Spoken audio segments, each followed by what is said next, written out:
doivent, avant d'arriver au Canada, apprendre à attacher les couches, à faire la cuisine, à faire la lessive et à laver le sol. C'est un post hier posté sur ma page Facebook qui a fait beaucoup de papotements. Et je me suis rendu compte que beaucoup d'hommes immigrants ne savent même pas dans quel pays ils sont arrivés.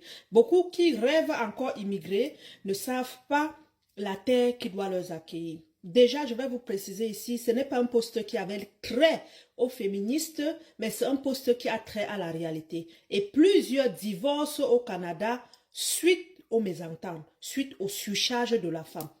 Je dis cela pourquoi? Parce que nous sommes dans une société où, premièrement, il n'y a pas de nounou, il n'y a pas d'aide. La voisine même est la police. Pourquoi? Parce qu'un enfant abandonné devant la porte, c'est la voisine qui appelle la police pour qu'on enlève l'enfant. Au lieu de t'appeler la maman ou bien de récupérer l'enfant et laver, nourrir, comme chez nous en Afrique. Ici au Canada, si les Canadiennes m'écoutent, c'est réel. Il n'y a pas la vie de société. La preuve en est, j'ai acheté une maison où bientôt 5 ans, je ne connais pas mon voisin. Je vois seulement comment il démarre la voiture, il sort. Mais si j'étais en Afrique, tous ces enfants devraient manger chez moi. Tous mes enfants devraient être là. C'est la vie de société. Au Canada, il n'y a pas de vie de société. La société, donc, c'est qui? C'est nous-mêmes à la maison. C'est le climat. Pour dire quoi? Pour dire les journées où je devrais aller à l'hôpital pour mes propres besoins. Je ne traîne pas l'enfant. Mon mari reste à la maison avec l'enfant. Si l'enfant fait pipi, caca, tu fais comment? Si je suis par exemple en voyage, tu ne connais pas cuisiner, ni laver le sol, tu fais comment? Donc l'homme qui comprend ceci aide sa femme, il réussit très très bien au Canada.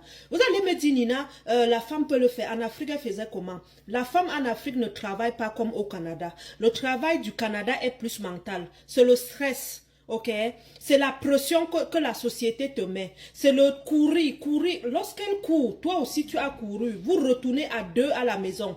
Comment est-ce que c'est elle encore? Elle enlève les couches, elle fait à manger, elle lave le sol, elle amène les enfants au devoir. Dans les activités, entre-temps, papa regarde la mère comme ceci. Parce que c'est écrit quelque part que c'est le travail de la mère. C'est bien beau, elle le fait parce qu'elle est soumise, elle ne veut pas t'agacer. Mais plus tard, ceci impacte sur son humeur.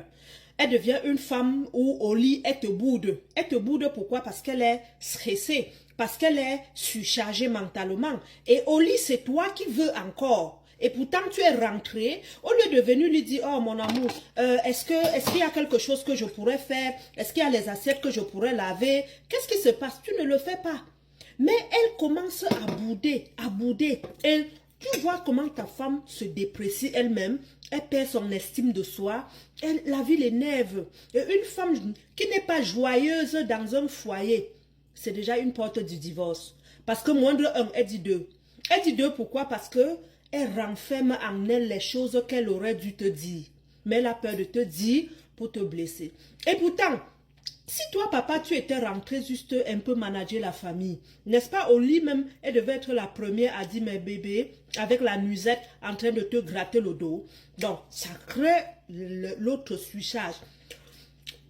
Nina, les femmes doivent rester à la maison. Oui, elles doivent rester. Est-ce que vous êtes capable de payer toutes les charges? Vous allez dire, Nina, elle a l'argent des enfants. Le même argent, quand vous arrivez au Canada, n'est-ce pas, c'est le même argent que vous utilisez pour payer les charges à la maison au lieu d'aller travailler. N'est-ce pas, c'est le même argent où vous ne voulez même plus rationner à la maison ou payer le loyer parce que vous voulez utiliser l'argent des enfants pour payer. Les enfants ne font même pas des activités. Les enfants, vous ne cotisez pas pour leurs études. Zéro assurance vie, zéro maladie. Et pourtant, cet argent est destiné à s'occuper de l'enfant.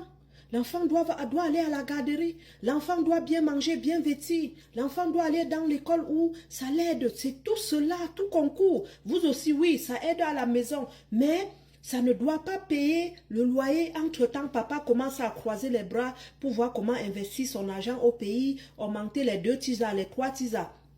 Non, ça commence dans le brouhaha. Parce qu'il y a des femmes, par exemple, au Canada qui disent que, ok, il a dit je reste à la maison. Donc, dans l'argent des enfants là, moi, je ne vais pas envoyer l'argent à l'enfant à la garderie. Moi, je veux mettre ça dans mon compte. Les problèmes commencent. Oh, elle s'assoit sur l'argent des enfants. Mais la fille d'autrui, elle est en Bénin. Sa famille compte sur elle. Si sa soeur veut venir au Canada, qui payera? C'est elle. Le concours de l'ENAM, c'est elle. Sa mère est malade, c'est elle. Tu ne veux pas qu'elle travaille. Elle veut travailler, tu ne veux pas l'aider à la maison. Elle reste donc, elle prend l'argent des enfants, elle fait ni. Tu dis qu'elle a mangé l'argent des enfants. Finalement, vous voulez quoi? Tu veux donc lui donner l'argent de poche? Non. Voilà les problèmes qui commencent. Mia, mia, mia, mia, mia, mia. À la fin, le divorce arrive. Parce que lorsque vous vous disputez déjà trop, vous allez divorcer. Parce qu'au Canada, on divorce comme ça.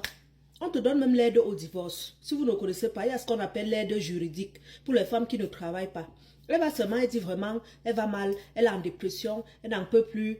Ça, c'est même les femmes gentilles. Parce qu'il y en a d'autres qui appellent la police que tu l'as violentée et on te met dehors. Donc, moi, par exemple, moi, en tant qu'une maman qui a eu 6 enfants au Canada, j'étais avec mon conjoint et je vous assure, l'unique chose à un moment donné qui le rendait violent, je dois vous dire la vérité parce qu'on est séparés aujourd'hui suite de nombreuses violences conjugales, c'est que moi je voulais travailler de la maison, ce que je fais aujourd'hui, mais lui ne voulait pas. Il n'avait jamais voulu que je sois une femme entrepreneur, mais c'est mon don. J'ai commencé, j'ai fait 9 réseaux de marketing, voici c'est mon 10e. Et j'excelle dedans depuis 10 ans parce que je ne suis plus avec lui. Si j'étais encore avec ce monsieur, je ne serais pas d'ICBM aujourd'hui dans la compagnie Edmark où j'ai des milliers de membres dans 58 pays. Je ne serais pas. Pourquoi? Parce que moi, je voyais la pression que j'avais. Mais le monsieur me disait, va, deviens infirmière. Pourquoi? Parce qu'il veut viser mon argent. Et depuis l'Afrique, il avait toujours visé mon argent. Quelqu'un que tu ne connais pas ce qu'il fait avec son argent. Mais il veut que je travaille, on dépose ma paye parce qu'il doit connaître quand est-ce que je touche, combien je gagne pour planifier les projets. Et pourtant, moi, je ne vois pas. Et à un moment donné, moi, je dis non, papa, non. En Afrique, tu as fait la même chose. J'ai été naïve, j'avais les yeux bernés parce que je me disais, oh, moi j'investis dans l'immigration, même si on arrive au Canada, c'est un projet familial, au lieu de construire une maison avec mon argent. J'ai investi dans l'immigration, j'ai vu ton argent, niet. J'arrive au Canada, le même chemin veut continuer. J'ai dit, moi je reste à la maison.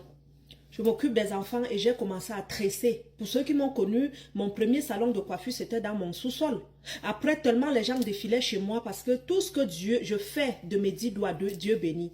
Je suis allée donc, j'ai open le premier salon. Ensuite, j'ai open le deuxième. Vous comprenez? J'ai ce don d'entreprendre. Mais est-ce que toutes les femmes ont mon don? Parce que moi, par exemple, dès que j'avais vu la société canadienne, j'ai fait d'abord des diplômes, j'ai 5 diplômes canadiens professionnels. Je touchais tous ces métiers-là pour voir le métier qui pouvait au moins me permettre d'avoir le temps pour les enfants, le temps pour moi-même et la liberté même d'aller au pays quand je veux et comme je veux en cas d'urgence. Mais vous savez quoi? J'ai vu c'est le même système et j'ai commencé, j'ai fait comme Quinta. Lisez-moi le livre de Quinta. Quinta de Ricardo Kanyama. J'ai dit, je me suis battue, je me suis rendu compte que j'étais esclave dans une société moderne. J'ai dit non, moi je sors de là. Je sors de là. J'ai dit, je me suis battue, corps et âme. C'était pas facile. Ce n'était pas facile. Mais à la fin, j'ai déniché les compléments alimentaires pour le bien-être, restauration de la santé, perdre le poids et puis la beauté. Aujourd'hui, regardez, voir, pouf, ça a décollé. J'ai plus besoin de travailler quelque part. Hein. Donc, encouragez votre femme à entreprendre, mes chers maris. S'il vous plaît, c'est votre bien-être. Protégez votre femme, c'est votre amour. Allez l'aider à la cuisine, ça ne coûte rien. C'est pas parce que tu l'aides que tu n'es plus l'homme de la maison, tu n'es plus le chef. Non, mais tu veux voir ta femme heureuse. Donc, mon but n'est pas de vous dire que c'est le féministe au Canada. Mon but, c'est de vous dire que ce sont des choses simples qui sauvent ici ton couple. Pourquoi? Parce qu'elle travaille pour laisser où? Dans la famille. Toi, tu travailles pour laisser où? C'est pour vos enfants, c'est pour votre bien-être. Si tu l'aidais un peu, demande-lui qu'est-ce qu'elle veut. Est-ce que ce week-end, tu peux aller faire ton tatouage, tu prends tes sourcils, et tu fais un spa chéri pendant que je m'occupe des enfants. Est-ce que vous savez, c'est un grand cadeau à faire à la femme. Juste un samedi, elle va faire ses pieds, c'est toi qui gardes les bébés à la maison. Elle rentre, tu as cuisiné, tu as fait le ménage. Je ne te mens pas, ta femme va encore plus t'aimer. Au Canada, nous ne voulons pas votre argent, mais nous voulons l'aide, nous voulons le respect, nous voulons l'amour. Et pourquoi on va divorcer? Pourquoi on va appeler la police sur vous? Pourquoi? Parce qu'on n'appelle pas la police sur un homme bijouté. Hein? Marida est d'abord rare au Canada. Donc quelqu'un là qui a son nom